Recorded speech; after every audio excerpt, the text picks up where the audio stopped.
TV टुडेका लागि DTAR BSM-द्वारा प्रस्तुत खास टेलिश्रृङ्खला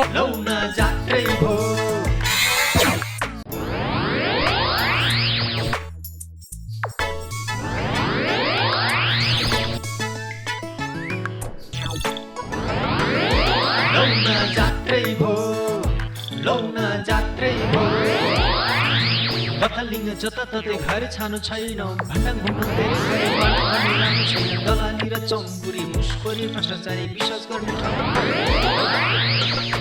लौन जात्रै भो लौन जात्रै भो लौन जात्रै भो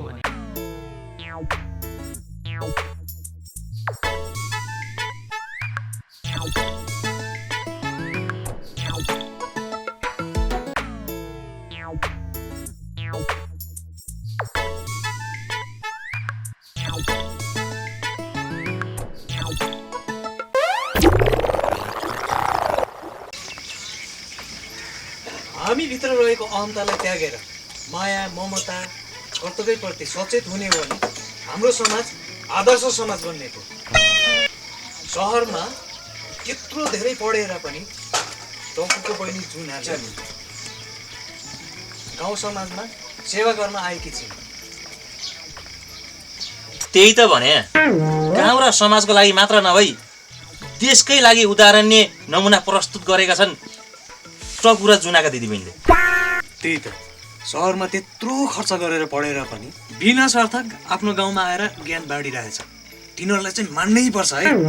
हिजोको समाज र आजको समाजमा धेरै फरक छ। के टकुको दिदीबहिनीले यो समाजलाई सधैँभरि सेवा दिन सक्लान् र? मलाई त शङ्कै लाग्छ। हेर टङ्के, धेरै शङ्का गर्ने नगर। समाज कहाँदेखि कहाँ पुगिसक्यो त भने बाजे बराजुको पालाको कुरा गर्छस्। तिनीहरू त्यस्ता खालका मान्छे होइनन्। व्यवहार हेर्दै थाहा हुन्छ नि। हे साउजी, अर्ग्यानिक पारामा यो चिया फिर्ता लैजानुहोस् त। चिया फिर्ता? त्यो जुठाले चिया फिर्ता हुँदैन, थाहा छैन? ल यहाँ हेर्नुहोस् त। अघि मैले दिँदा दुईटा झिङ्गा थियो, अहिले एउटा मात्रै रहेछ। यो पनि एउटा अर्ग्यानिक हो, त्यसैले खानुस् अर्ग्यानिक पारामा। अर्ग्यानिक पारामा छोरी चिया खाइन्छ है नि? छि छि छि, तैँले खाइसकिस्? खाएँ नि 2-4 घडी खाएँ। ल यो पनि बाँकी, यो पनि तैँ खान ल।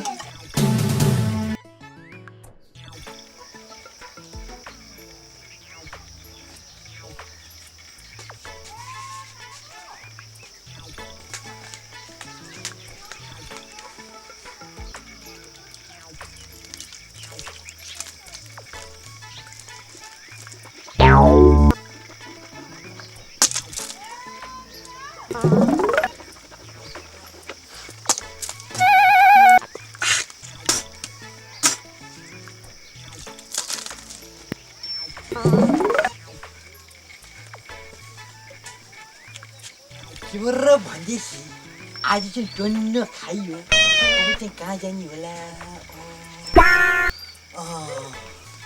जु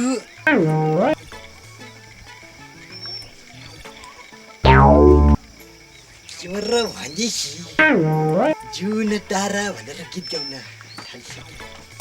बाबु दते, भात त मेरै घरको खाइहालिस्, अब जाँदा चाहिँ कता लागिस् त? के र भन्दैछु बा, पल्लो गाउँसम्म पुगौँ कि भनेर यसो हिँडिरहेको। पर्दैन, म ज्यान गए मान्दिनँ।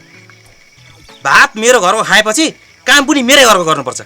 म चाहिँ दुःख गरेर कमाउने, त चाहिँ गाउँ डुलाउडाउने। त्यसरी मैले कहाँ खर्च गरेको छु र बा? कुरा गरौँ कर्कोमा। कहाँ खर्च गर्नु नि? बाटुलीको भट्टीमा गएर जाँड रक्सी खाँदैनस्? बिहान उठ्ने बित्तिकैदेखि वस्तु भाउ, दाउरा घाँस, बाख्रा पाठा, खेतीबारी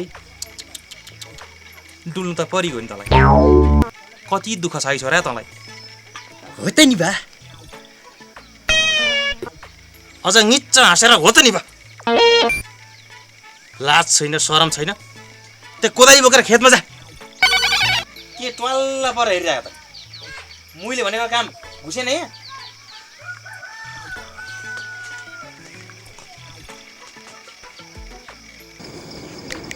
ओहो धाते भाइ, अब त कसेर हिँड्नु कहाँ जान लाग्यो?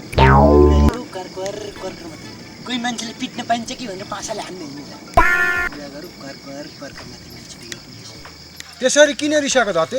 घरबाट निस्किने बित्तिकै काजन लागेको भएर सोधेपछि मान्छेले नरिस्टेर यसरी नाच्दै हिँड्छ मान्छे। खेततिर हिँडेको हो कि भनेर सोध्नु पनि नहुने तिमीलाई। के गरेर भनेदेखि अब ठुलाबडा मान्छे खेतीपाती धेरै भइसकेपछि खेत्न नगएर भाउ र कुरा गरौ कर्कर मात्रै। आज भनी धते भाइलाई चुनाली बाजीको कडा शासन लागे जस्तो छ। शासन त लाग्यो नि, के गर्नु कुरा गरौ कर्कर मात्रै। लु म त लागे।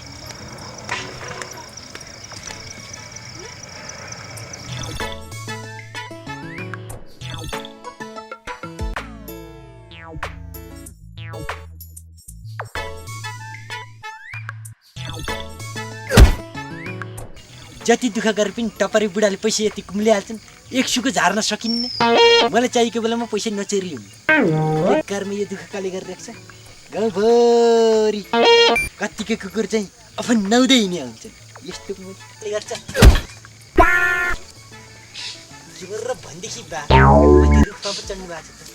तँलाई अनिकाले मैले तँलाई बेसी खेतमा गर काम गराइ भनेको होइन, किन यहाँ बारीमा आएको? कर्कर मात्रै। खेत खन्न जान लागेको थिएँ, यसो आराम गरौँ भनेर बसिरहेको। तँलाई अनिकाले अनि यो डोको त तपाईँको होला जस्तो लाग्यो मलाई। मैले घाँस काटेर ल्याएको नि, देखिनस्? के गरेर भनेदेखि अनि यो चप्पल चाहिँ कसको हो नि? तल्ला गरे साइलाको छोरोको। कुरा गरौ कर्कर मात्रै। साइलाको छोरो अरे, छोरी मान्छेको जुत्ता पनि कहाँ? यो जुत्ता हेर, यो जुत्ता हेर, जुत्ता हेर। त बढी नै कुरा गर्न थालिस्। ल त्यो कोदालो लिएर गएर खेतमा खन्दै गर्छ। छिटो गइहाल न, गइहाल।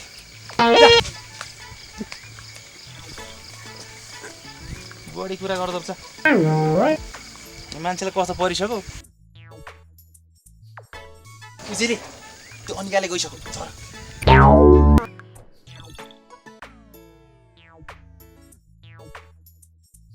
बिस्तारो छोरा नि लडौली। मलाई त त्यो तपाईँको छोरो छ त्यो लोख्रोको जस्तो, त्यो आएर कम्ती डर लागेको थिएन। धन्न बच्चियो भन न, धन्न अनिकाले उमै हेरेन। हो त नि, नत्र गाउँभरि त्यसले पिट्नसम्म पर्थ्यो। फसाद पर्थ्यो, फसाद पर्थ्यो। हो त नि। उजेली हजुर तिमीलाई एउटा कुरो थाहा छ? थाहा छैन। त्यो तिम्रो घरमा छ नि सौता, क्या तिम्रो सौता। ए त्यो छपामा भनौ दि कति कुरा काट्दछ त्यसले। घरमा बसी मेरो कुडा काट्दो रहेछ। त्यसलाई पकस मैले जानेको छु। बिहान म यसो आउँदै थिएँ, यसो सुनेको तल्लोपट्टिबाट त्यो कान्छी रे, त्यो के रे कान्छी फलानो यस्ती रे, के रे। ए तिमीलाई त के कता कता कता चोर भने जस्तो पनि लागेको थियो मलाई। तिमीलाई त्यस्तोसम्म आएर लाउँदै थियो त्यसले त। तिमी चाहिँ यस्तो दुःख गरेर हिँड्छौ, फेरि तिम्रो लोग्ने भनाउँदो छैन त्यो थेबे, तँ पनि त त्यही खालको रहेछ नि। हो नि, उहाँ पनि त्यही खालको हुनुहुन्छ। त्यो जेठीकै पक्ष लिएर मात्रै बोल्ने के। पहिला त मलाई त्यस्तो लाग्दैन थियो, अहिले चाहिँ साँच्ची हो रहेछ। हो त नि। तिमी यत्रो दुःख गरेर हिँड्छौ, अब हरेक काममा तिमी नै खटिन्छौ, त्यो खोइर देखेको तिनीहरूले। त्यो लोग्ने भनाउँदा त यसो गर्नुपर्छ नि, त्यो पनि जेठीकै सपोर्टिङ लाग्दो रहेछ। नाना मैले जानेको छु नि, सबै काम चाहिँ मैले गर्नुपर्ने। मलाई नै उल्टै यिनीहरूले नानो किसिम घरमा बसेर कुरा गर्ने, यिनीहरूलाई बखस मैले जानेको छु। होइन बुद्धि पुऱ्याएर काम गर, एकचोटि रिस पोख्नु पनि हुँदैन क्या। त्यो जेठी त बनाउँदिँदा त्यो खत्तमै छ नि, खत्तमै छ। ए तिनीहरूले मेरो कुरा काटेर बस्ने? कुन दिन म झिटी झम्टा बोकेर घरबाट हिँडिदिन्छु अनि तिनीहरूको सन्तानले थाहा पाउँछ। तिमी किन आत्ते कि त, म छँदैछु नि। सुताली बापुरी सधैँ जिस्किनुहुन्छ। म त गएँ। खेतबारी घाँस दाउरा मेलापात गाई बस्तु सब त्यो यी सब काम हेरेर पनि बेलुकी शिक्षा पढ्न जान्छ। पहिला त मलाई पढ्न जानै मन लाग्थेन। उजेलीले कर गरेर पढ्न लग्यो। उसैले मलाई पढ्न लेख्न सिकाउँछ। असाल त असाध्यै माया गर्न थालेको छु उजेलीले। आफ्नै बहिनीले भन्दा पनि बढी माया गर्छ मलाई। अचल त मलाई साह्रै उजेलीको माया लाग्छ। उजेली भएन भने त घर पनि सुन्नै लाग्छ। कति बेला आउली जस्तै हुन्छ मलाई त। त्यही त भने उजीले 2-4 दिन बाहिर गयो भने मलाई न निन्द्रा न भोक लाग्छ। खै के भयो नुनबिनाको तरकारी जस्तो लाग्छ। पहिले तिमीले कसलाई कति गाली गर्थ्यौ, देखि सहन थिए। अहिले तिमीहरू दिदीबहिनीको माया देखेर सब गाउँलेहरू दङ्ग पर्छ। मलाई त दुःख लाग्छ, किनभने तिमीहरू दुईजना मिलेर मलाई पनि खिच्न बेर्छ ल, खिच्न बेर्छ। यस्तो त हामी गर्दैनौँ। तपाईँलाई झन् दुईटाको माया छ नि। के थाहा, रुद्रगन्ती नहुनेको विश्वास हुँदैन भन्छन्। तपाईँ पनि ठट्टा मात्रै गर्नुहुन्छ। ठट्टा गरेको होइन छ भाइ, महिलाहरू त जातै यस्तै हो। जब अप्ठ्यारो पर्छ मलाई आरक्षण चाहिन्छ भन्छ, अनि जब अप्ठ्यारो पर्छ महिला र पुरुष बराबरी भन्छ। अब यो आइमाको जात कसरी बुझ्नै सक्दैन। तपाईँ पनि अब नेताले जस्तै भाषण गर्न थाल्नुभयो। सांसद भवनमा जानुहोस् भाषण गर्ने हो भने। अब तिमीसँग कुरा गरेर कसले सक्छ। अरू उजेली अब आउने बेला भयो कि आउनु पर्ने हो। अब आउँछ हो नि। उजेली आएपछि तिमीहरू दुईजना मिलेर मलाई टोकुलाई झिकाउँछ होला नि। तपाईँ पनि के बोल्नुहुन्छ, नचाहिँदो बोल्ने। अहिले त हामी एकदम ज्ञानी भइसकेका छौँ। उजेली र म त एकदम शिक्षित हुन लागिसकेका छौँ। पहिला प्रौढ शिक्षा नपढ्दा त हामी कुकुर र बिरालो जस्तो जहाँ देखे पनि झम्टिहाल्ने गर्थ्यौँ। तर अहिले प्रौढ शिक्षा पढेदेखि हामीलाई एकदम मिलेर बस्नुपर्छ भन्ने थाहा छ। जुना र टकुले यो गाउँलाई धेरै शिक्षित बनाइसकेका छन्। प्रौढ शिक्षा मार्फत गाउँ जिल्ला हुँदै देश नै सबै साक्षर बने भने तिमीहरू जस्ता दिदीबहिनीहरू सब मिलेर आमूल परिवर्तन हुन सक्छ। एउटा देशले काँचुली फेर्न सक्छ। अनि झगडाको निशानै रहन्छ।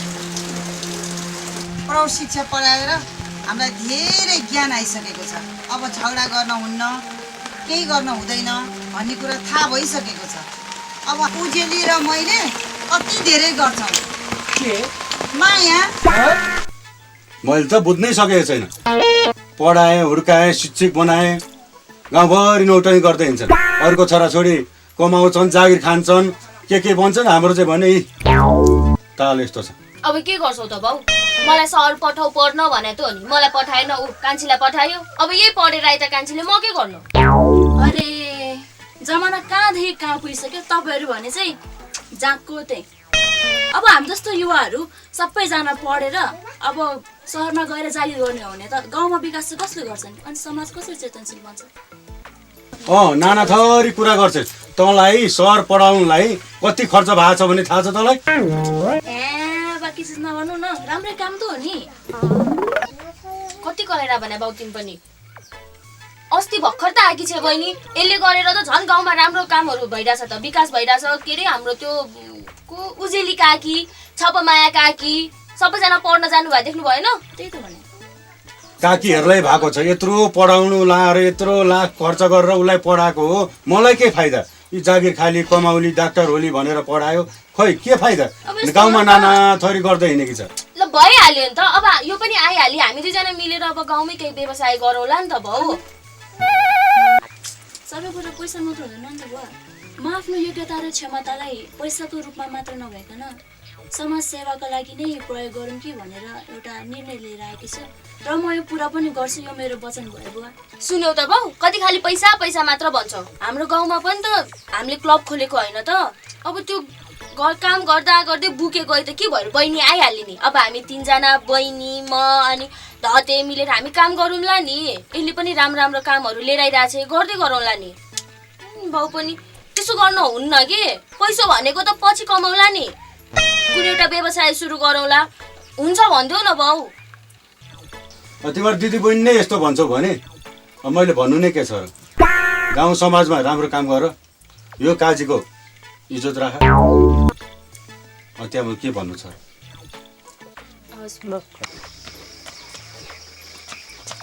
यो बाटुलीको रक्सीले नि कहिले नि छोडेन। ओके बाजे, रक्सी खाएको पैसा दिनु पर्दैन?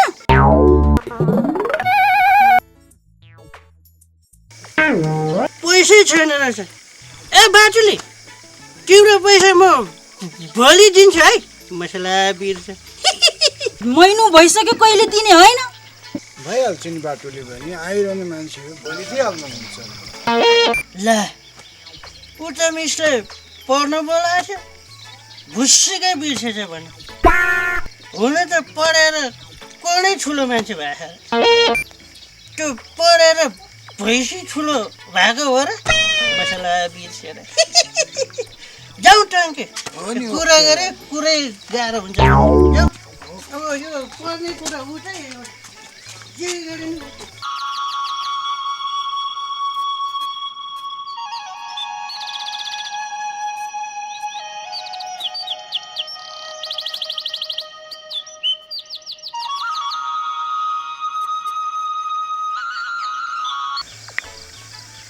कोहीले मोबाइल माग्छ कोहीले पैसा माग्छ आज के मागेर हैरान पार्ने हो बरु योसँग भेट्नुभन्दा नभेट्ने बेस भाग अर्ग्यानिक भाग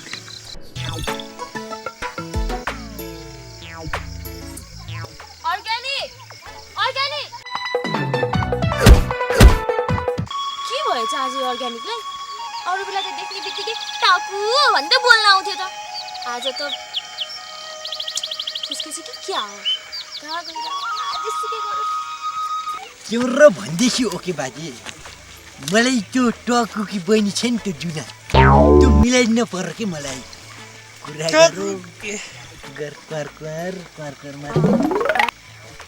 टकुलीको बहिनी चाहिँ नभन्न बरु टकु मिलाइदिए भन्न म मिलाइहाल्छु नि कुरा गरौ क्वार मात्रै त्यो टकुको नाम नलिनुहोस् त यहाँ गाउँ मात्रै अर्ग्यानिक मान्छे सबै कुकुरै कुकुर भनेदेखि मैले होइन अर्ग्यानिक भनेदेखि मैले हुँदै होइन मलाई अर्ग्यानिकले झुन्नारी कुट्छ त्यो टकु देख्यो कि मलाई यस्तो रिस उठेर आउनु पर्थ्यो मलाई त्यो टकु कि बहिनी छ नि जुन भर्खर सरबाट आइको त्यो मिलाइदिन पर्यो त्यसो भए भइहाल्छ नि बरु यसो व्यवस्था गरेर त कुरा क्वार मात्रै गरेर मैले मिलाइदिइहाल्छु नि मलाई पनि खान पर्दैन गरेर भट्टीमा गएर खानु पर्दैन ठिक मान्छे देख्दा पनि त्यसै तैँले ठिक भनेस् ढाटे एकदम बाहुनकै छोरो पऱ्यो बरु अहिले किनिहाल न जाउँ कुरा गरौ क्वार मात्रै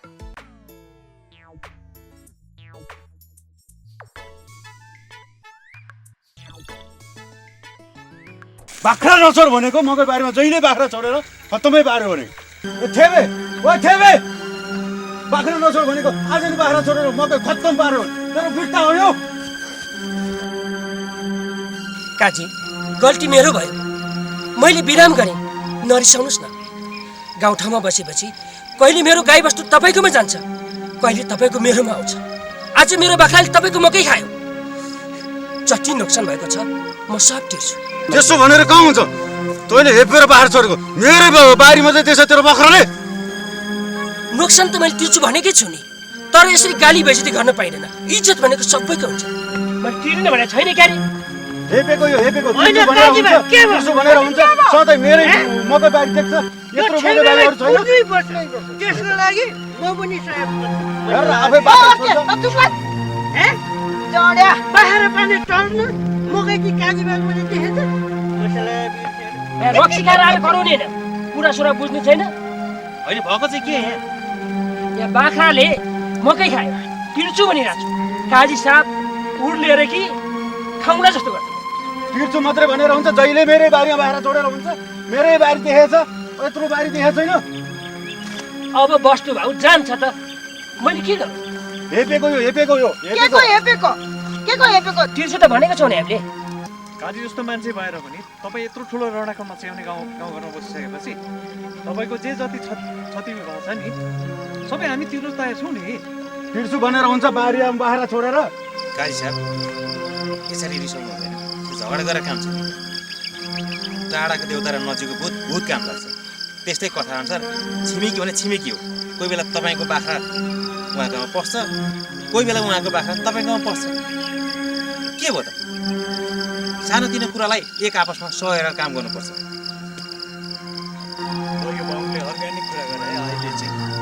काजी तिम्रो नोक्सान हामीले तिर्छौँ सबै समाजको अगाडि तिमीले गाली बेइज्जती गर्न पाउँछौ काजी भन्यो भने तिमीले हेपेको हाम्रो पनि ठाउँमा मान्छे छ बुझौ हो दिदी जति तपाईँको नखानु भएको छ हामी तिर्न तयार छौँ। यसले पेलेको हेपेको काजीमा यसलाई नकुटी हुँदै हुँदैन म पनि त्यसमा सहमत छु। मुसला बिर्सेर यो छेबेले हेप्नु चाहिँ हेपेकै हो के? ए बाउ के गरेको यो? तपाईँ जस्तो ठुलो ठालो मान्छे भएर गाउँको काजी भएर यस्तो गर्नुहुन्छ? सानो सानो कुरामा रडाको मचाएर बसिरहन्छ। अब फेरि थेबे कागल त पैसा तिर्छु भनेर भन्नुभयो कि रहेछ त नि? तिर्सु त सबैले भन्छन् नि, तर खन खन गर्नु पर्यो ठाउँको ठाउँ छेबेमा मुसला बिर्सेर समिनी उस्तै जड्या हेर हेर रक्सी गनाएको ओके काका आफै त रक्सी नउकिन सक्नु भएको छैन, झगडा गरेर उक्साउनुहुन्छ। वाह तपाईँ त राम्रो बोल्ने मान्छे रहेछ। तपाईँ कुन फिल्मको हिरो थियो? मुसला म कुनै पनि फिल्मको हिरोइन होइन।